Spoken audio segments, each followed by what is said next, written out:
اللهم بارك على محمد وعلى آل محمد كما باركت على إبراهيم وعلى آل إبراهيم إنك حميد مجيد. یہ بیر روحا زمزم کے کنویں کے بعد سب سے قدیم ترین کنواں وہ بیر روحا ہے. اس میں انبیاء کرام نے اس کا پانی پیا ہے.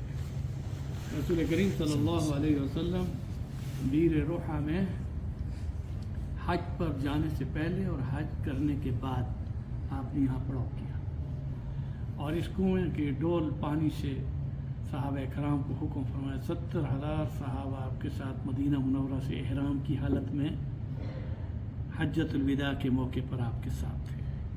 تو آپ صلی اللہ علیہ وسلم نے یہاں اپنا خیمہ بھی گاڑا. وہ جو پیچھے ایک آپ کو بلڈنگ کے باہر ایک بند محراب والی جگہ نظر آ رہی, یہاں آپ کو خیمہ تھا. اب مسجد کو بڑا بنانے کے لیے انہوں نے ادھر بنایا اور ادھر قبرستان ہے جو ہزاروں سال پرانا ہے.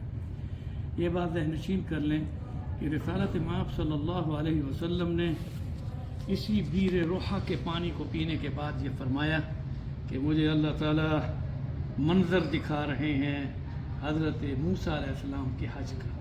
کہہ دو سبحان اللہ. حضرت موسیٰ علیہ السلام کے حج کا اللہ تعالیٰ ہمیں کیا دکھا رہے ہیں؟ بولو, منظر دکھا رہے ہیں. تو آپ صحابہ بڑے اس وقت الرٹ ہو گئے. اتنی مدت کے بعد حضرت موسیٰ کا حج کا منظر ہم دیکھ رہے ہیں. دیکھیں آج کی سیاسی دور میں اور پرانی ویڈیو دیکھتے ہیں تو اس پر ہمیں اپنے سائنس پر ناز ہوتا ہے. تو رب کے ہاں بھی یہ معاملہ ویڈیو کا یوم تبلی السرائر ہماری ہر شخص کی قول اور فعل کے ساتھ چلت پھرت کی ویڈیو بن رہی ہے اور قیامت کے دن وہ لگے گی. یوم تبلی السرائر, ان رازوں کو, ان اسرار کو اللہ تعالیٰ افشا کریں گے. تو آج کے دور میں تو اس چیز کا انکار بھی نہیں کیا جا سکتا. تو صحابہ کو شک نہیں ہوا کہ یا رسول اللہ صلی اللہ علیہ وسلم موسیٰ علیہ السلام کے حج کا منظر. آپ نے آگے اور تشریح کر دی.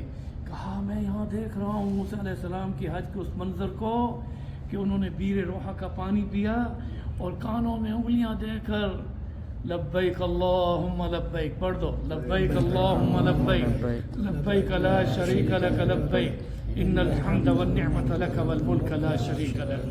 حضور صلی اللہ علیہ وسلم نے حالت احرام میں صحابہ کو موسیٰ علیہ السلام کے حج کا منظر بھی بتایا اور ان کی تلبیہ بھی سنائی. اور تلبیہ وہی ہے جو کہ ملت ابیکم ابراہیم, ہم ملت ابراہیمی کے فرد ہیں, امت ہیں. تو تلبیہ وہی تھا لبیک اللہم لبیک لبیک لا شریک لک لبیک ان الحمد والنعمت لک والملک لا شریک لک. آئیے اس بیر روحا کی تاریخی مسجد میں آپ بیٹھے ہیں جہاں حضور صلی اللہ علیہ وسلم نے چاروں طرف پہاڑ ہیں. آپ نے فرمایا کہ انبیاء کرام بھی اس کنویں کا پانی پیتے رہے, وہ آتے رہے جاتے رہے.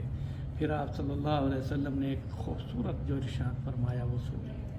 آپ صلی اللہ علیہ وسلم نے ارشاد فرمایا کہ حضرت عیسیٰ علیہ السلام جب دمشق کی جامع مسجد کے مینار پر نازل ہوں گے اور حضرت امام مہدی اس وقت نماز کی صف بندی میں ہوں گے اور اس کے بعد جب وہ زمین پر قدم رکھیں گے تو اشہد ان لا الہ الا اللہ واشہد ان محمدا عبدہ ورسولہ. عیسیٰ علیہ السلام کا مقابلہ دجال کے ساتھ ہوگا اور دجال کو اس دور میں یہ ٹیکنالوجی نہیں ہوگی. حضرت عیسیٰ علیہ السلام کے ہاتھ میں کیا ہوگا؟ نیزہ ہوگا اور اس کے بعد اس کو اپنی نیزے سے جہنم رسید کر کے اس نیزے پر خون جو لگا ہوگا اس کو بھی محفوظ کر لیں گے اور پھر مدینہ آئیں گے. اور اسی مدینہ منورہ میں جہاں سے آپ آئیں اور بیر روحا میں بیٹھے ہیں حضرت عیسیٰ علیہ السلام مدینہ منورہ میں قیام کریں گے, ان کی شادی ہوگی. اس کے بعد حج کا احرام باندھیں گے میقات ذوالحلیفہ سے اور پھر حضور نے فرمایا اسی بیر روحا پر آ کر وہ پانی پئیں گے. اب کہہ دو سبحان اللہ. اسی بیر روحا پر آ کر بولو پانی پئیں گے. آپ نے بھی پانی پیا, پانی لے کر بھی بیٹھے ہیں, لے جاؤ. اس پانی میں بڑی تاثیر ہے. میں مدینہ منورہ میں رہتا ہوں, یہ اس لیے بتا رہا ہوں پیٹ کی بیماری کے لیے بہترین علاج ہے. یہاں کے ڈاکٹروں نے اس کو کنفرم کیا. حضور صلی اللہ علیہ وسلم نے اس میں یعنی اس پانی کو استعمال کیا ہے, رحمت للعالمین نے, صحابہ نے.